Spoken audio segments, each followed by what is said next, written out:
Good morning, it's Fun Uncle Scott, and it's February 5th. And today I'm out in Independence, Oregon. At the moment I'm at the Independence Sports Park. And it's kind of a neat little place here for this small town. There's 3 full-size soccer fields over there. There's a little park course here. And over there, I don't know if you can see it, there's a boat ramp. A lot of people go fishing in the Willamette River over there. It's a great place. But anyways, just out for a walk today. Hopefully it won't rain on me too hard. It hasn't started yet, but it looks like it might. Anyways, so I'm just out walking, and one of the things that's been mentioned in the comments a while back was, am I doing enough to prepare for this hike, to train physically? And I mean, that's a fair question. That's a good question. A lot of the stuff I've described so far hasn't really been a good analog for backpacking. Yeah, I've done a little walking around with the backpack on, but a lot of the stuff, the running I did last year, not really a good comparison. But that being said, I do have a fair bit of history in outdoor activities. Back in my 20s and 30s, back when I lived in Vermont, I started doing a little hiking. I hiked down the long trail in Vermont a fair bit, and then did a few overnighters, and used to go up to Mount Washington whenever I could. Did a little skiing up there up in Tuckerman's Ravine. Hiked up to the summit of Mount Washington a couple times. And then after I moved out to Oregon, I did a little rock climbing and started rock climbing in Vermont. Then after I moved to Oregon, I continued doing that. And so, in fact, I even ramped it up a little bit. Got out here with the little bigger mountains and glaciers, had to learn some new things. I'm going to turn around here a little bit. There's some people up ahead going slow. I'm just going to give them a chance to get ahead. But anyways, you can see it's a nice park path. So I moved to Oregon, and I came out and ended up going to school down in Eugene. But I spent a lot of time up in the Cascades. I was going up and down Mount Hood a lot, up and down the Sisters, Three Finger Jack, and Mount Washington out here in the Cascade Range. Did Mount Adams. I was in college. And then, like my last year in college, I was preparing for a trip to Denali. And so for about a year there, I was twice a week I'd carry, I think it was 114 pounds up the hill at Pisgah Arboretum, just outside of Eugene. It was about a mile long. I'd gain about 1,000 feet in about a mile. So oftentimes I felt like I was leaving ankle-deep footprints in the trail. I was feeling a little heavy back then, carrying that pack. But I'd get to the top, and I had my pack was full. I had 7 gallons of water and a big chunk of steel in there, a little chunk of railroad track actually. All right, I think I'm going to turn back now. And anyways, so I'd carry that up, get to the top, and dump out 6 gallons of water. When I got to the top, I did that twice a week. So I was carrying 114 pounds up and probably 60 something on the way down. And that 60 pounds felt pretty light on the way down, I gotta say. It was fun. You get to the top, you dump out that first gallon of water, and if there's someone there, they'd be like, oh my God, I can't believe you carried that up here. Then you pull out the 2nd gallon, their eyes would really get big. Then the 3rd gallon, and then, by the time you get to the 6th gallon, they were just in disbelief, but it wasn't that bad. I was like 25, what was I, 27, 28, so back in those days, you're young, you can do anything. But anyways, so I did that Tuesdays and Thursdays, and Monday, Wednesday, Friday, I'd try to go run 6 miles. And on the weekend, I'd go out in the mountains and climb something. It was fun. One of the Cascades, I'd go over to Smith Rock, do a little rock climbing. I was never really that great at rock climbing, but it was good. I learned a lot about rope handling and things. Kind of helped make mountaineering a little easier, dealing with the ropes and anchors and stuff. So I did a lot of that. It was good. Did Denali. Denali was fun. That was 13 days up, 3 days down. That was a lot of fun. It was long. It was funny, my girlfriend and I, we had planned that trip for about a year, and then we broke up, or we split up right before, about a month before the trip, but we went anyways, and you know, it was pretty good. We made it through. You know, we worked together, worked well, and we made it. It was good. We enjoyed it. And would I do that again? Sure, do it again in a minute. But anyways, that was good.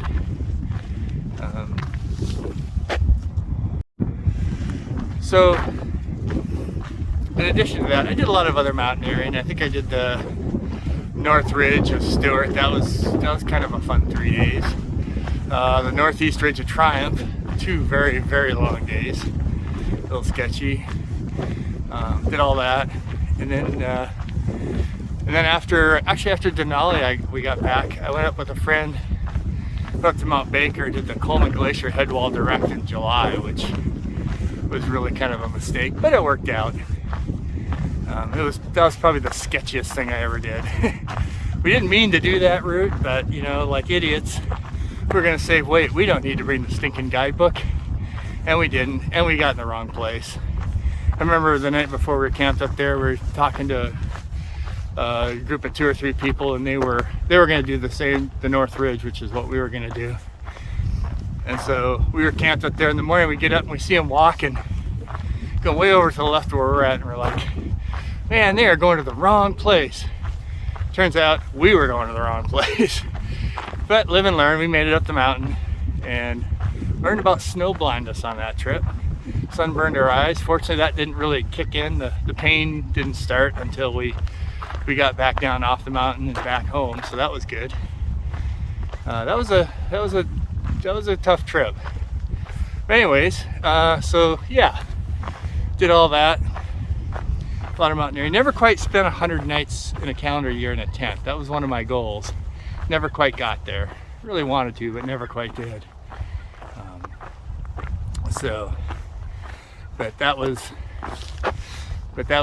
Those are some good times, good years.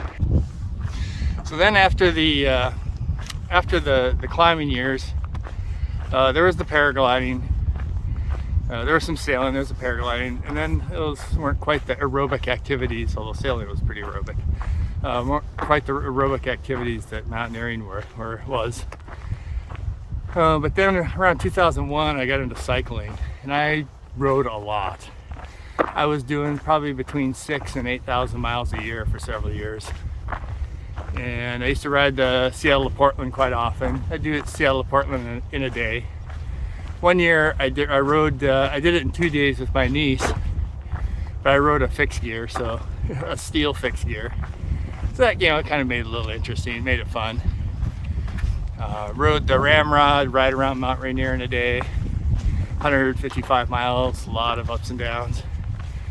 I rode the Cannonball, which is about 275 miles from Seattle to Spokane in a day, over Snoqualmie Pass, and the climb from Vantage from the Columbia River Basin up onto the plateau. And then a couple of years after that, I rode, that was 46, I think, when I did the S2S. That's Seattle to Spokane over Highway 2. And that's over Stevens Pass. And then the climb out of the Columbia River, from the Columbia River up to the plateaus, it's like 6 miles at 6% grade.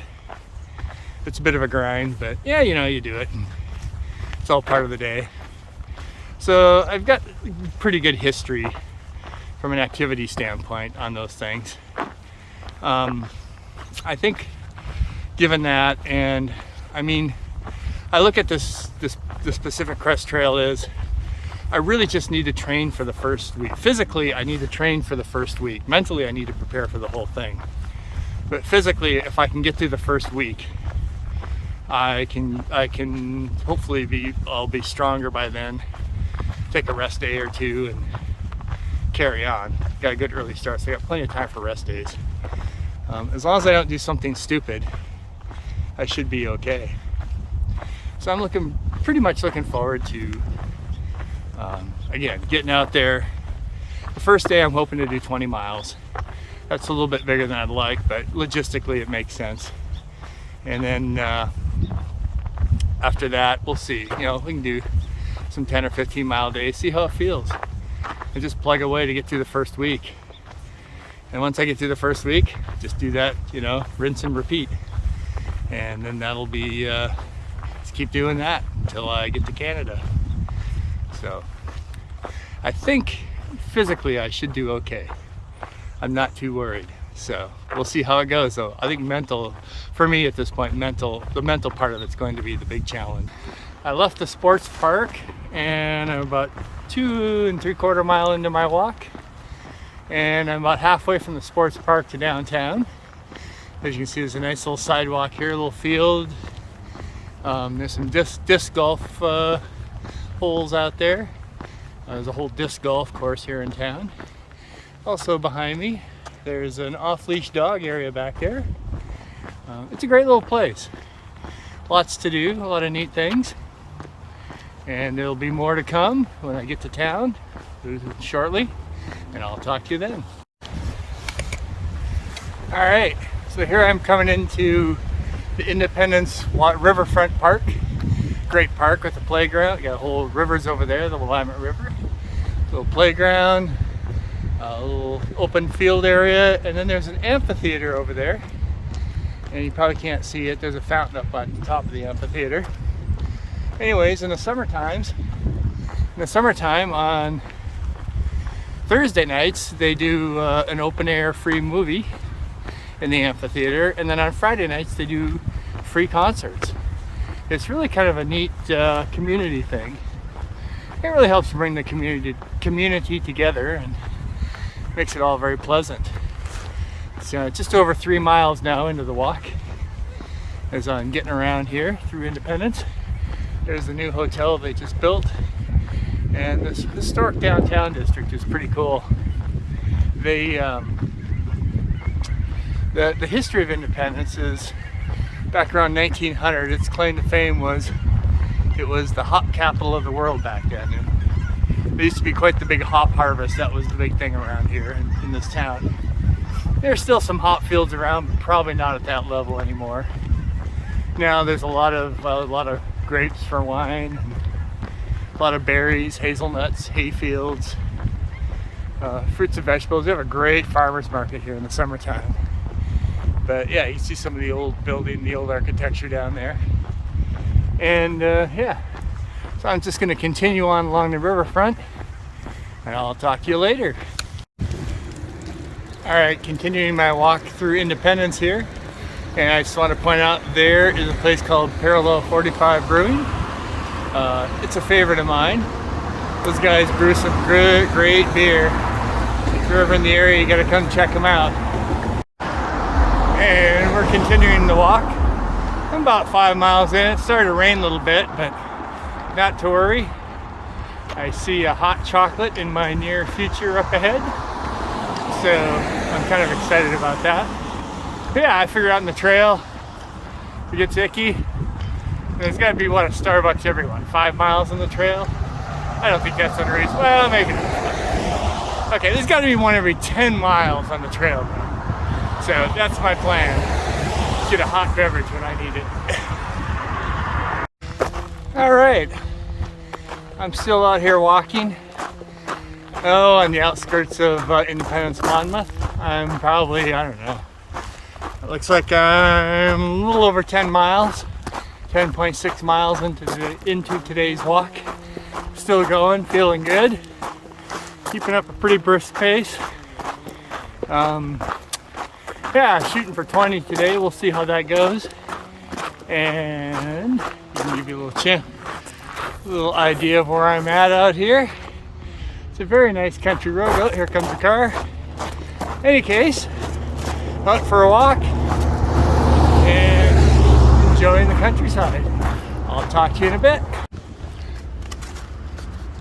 Okay, I'm in Monmouth near Independence, right next door, kind of adjacent. Just stopped at the donut bar, picked up a few donuts, and now I'm gonna continue through Monmouth. I'm at about 13.5 miles at this point in today's walk. Now I'm going to cut down through the Western Oregon University campus. It's really a beautiful campus, and we'll be going through there in just a minute. So here we are, walking down the main street in the Western Oregon University campus. As you can see, it's a really nice place. A lot of the schools around here, they do a really good job with them. So anyways, another great place to visit if you're ever in the area, and we'll talk again soon. Okay, so we're winding down on this walk. It's been a good day. Rained on me a little bit, but not too bad. I'm about a minute and a half short of 6 miles. I've gone 19.45, or a minute and a half short of 6 hours. So I'll hit the 20-mile mark at about 6 hours and 10 minutes. So it's been pretty steady today. I haven't really sat down. I think I sat down for about 3 or 4 minutes while they were making my hot chocolate at Starbucks. Other than that, I've been upright all day and trying to keep a pretty stiff pace. But anyways, I don't know if you can see it off in the distance. I can see the hangars of the Independence State Airport. And I'm about 1.2 miles from my starting point. So I'll have about 20.5, 20.6 in today. Not bad. Legs are feeling it. Yeah, again, I didn't really take a break today, so my legs are hurting a little bit. I'm not gonna lie. Hopefully, when I'm on the trail, I can walk a little smarter. I'll have all day. I won't have other things on my mind to do, so I should be able to take some breaks. So I guess that's it for today, and I'll see you again soon.